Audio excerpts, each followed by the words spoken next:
What's going on, everybody? Phoenix here. Hope you all doing well. I'm pretty stoked to be introducing a new series here. It's going to be a platform for my more esoteric, metaphysical, spiritual, psychological, mathematical, scientific ideas, as opposed to things more sound design, mixing, mastering, that type stuff. I feel super compelled to speak on these things, but not in a short form, clickbaity type thing. I have a lot of ideas around these things. Anybody who knows me knows that. So I'm stoked to introduce this new platform called Sovereign Psyche. I'll be having on thought leaders, creatives, and experts in their field to discuss their ideas as well as my own around these things. I want to launch this series in talking about something that's obviously dear to my heart and dear to what I do.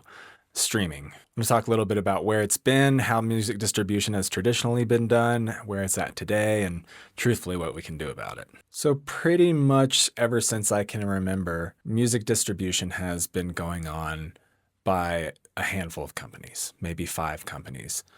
Back in the day, it was companies like RCA, Columbia Records, that were printing vinyls back in the 50s and 60s, and then CDs.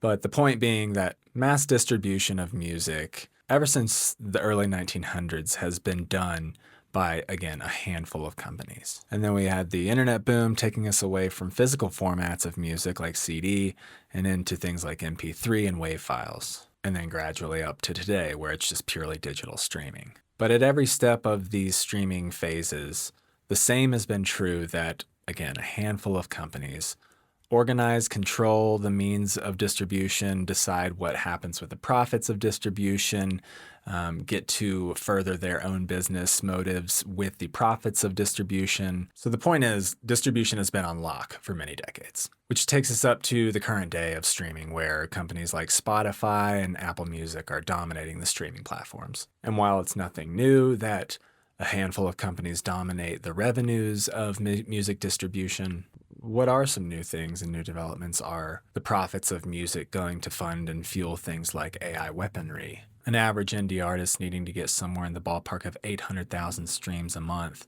just to meet a part-time job wage. And then these streaming platforms being alleged of allowing AI artists to flood the streaming pool because then they can turn around and pay themselves for that streaming. All of these contradictions building and building while indie artists who are giving blood, sweat, and tears to create are struggling to make ends meet. This is something I talk about with my clients and the artists that I produce day in and day out, and I hear their concerns and I share them, and it's something I've done a lot of meditating on of what can be done about these things. Luckily, economic history and politics was something that I studied in depth for many years of my life. So it's that background that puts me in a position to imagine greater when it comes to true democracy surrounding streaming and music distribution. Let's do a thought experiment real quick. Let's imagine the perfect streaming company for musicians and artists. A perfect streaming company that comes along to compete with companies like Spotify and Apple that says, you know what, we're going to treat you artists right, we're going to pay you what you're worth, and we're going to put artists first. Let's all imagine what that would be like and what that would feel like and how that would be.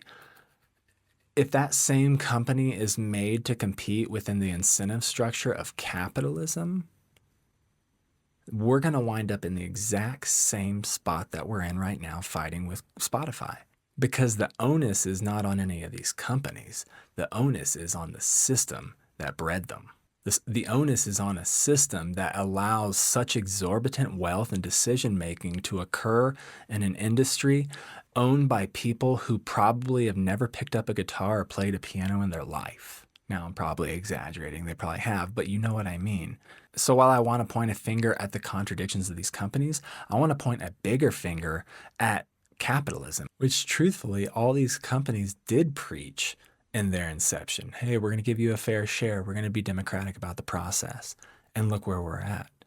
But again, the issue is capitalism. The issue is the system that breeds these type of incentive structures to cause companies to grow to such an extent that they become predatory towards their customers and the people who rely on their services. Until we can imagine greater than capitalism, we're going to wind up in an endless succession of Spotify's and fill in the blanks and other companies that come along and say the same thing. And what I'm saying is, until we can imagine greater than capitalism, we must view music as a basic human need rather than a product to be vended if artists are going to survive in a system like capitalism. Now that sounds great, but what does it mean legally speaking? Well, what does a bank do in order to remove the profit motive?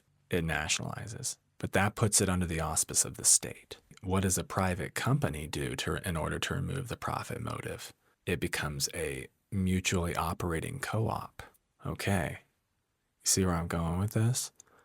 If we truly are going to remove the profit motive that separates creators from the very profit that their creations generate, we've got to remove the profit motive in such a way that it doesn't put it under the auspice of the state or under the auspice of in the private sector in such a way that one person or a board of directors or major shareholders get all the profits and then decide what to do with the profits of that distribution.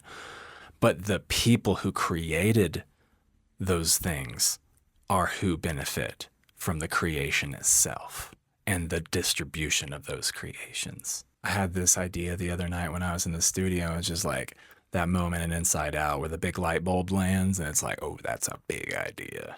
And truthfully, I'm hoping that somebody's beat me to the punch on this, and there's already legislation, there's already organizations that somebody can point to trying to make this happen.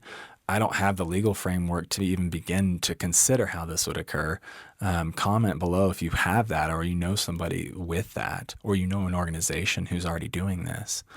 But somehow we would need to take back the means of distribution of music in such a way that all profit revenue generated from streaming it pooled in a mutual pool and went directly to the creators who made them.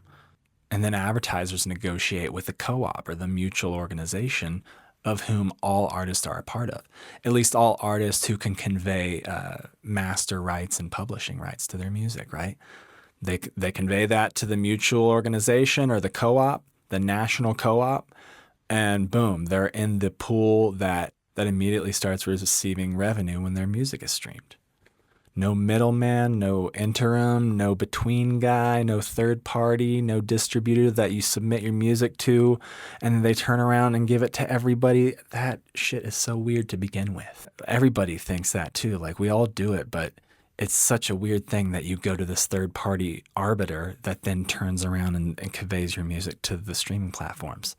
Just submit it to the streaming platforms. So there's always been some chicanery going on behind the scenes with this type shit. And if the walls were made transparent overnight, musicians would revolt tomorrow morning. Now, before you scream commie or Marxist, know that my whole life, I've been politically homeless. I've been a big finger pointing at the system saying this whole thing is messed up and has internal contradictions that when extrapolated can't keep up and inevitably lead to decay and societal disarray. So I would really like to strike a conversation and a dialogue with you guys about what you think around this.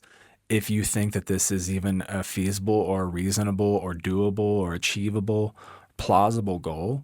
And arguably these optics could be overlaid on top of anything that could be considered a human need, a human right, you know?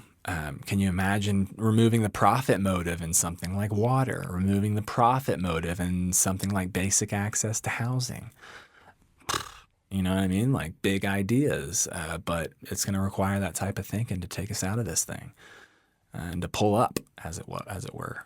So I hope you guys enjoyed this. I'd love to hear your thoughts and be expecting some more things like this coming in the future where I'll, again, be inviting experts onto the channel and interviewing people who have big ideas. Until next time, guys, keep your psyche sovereign.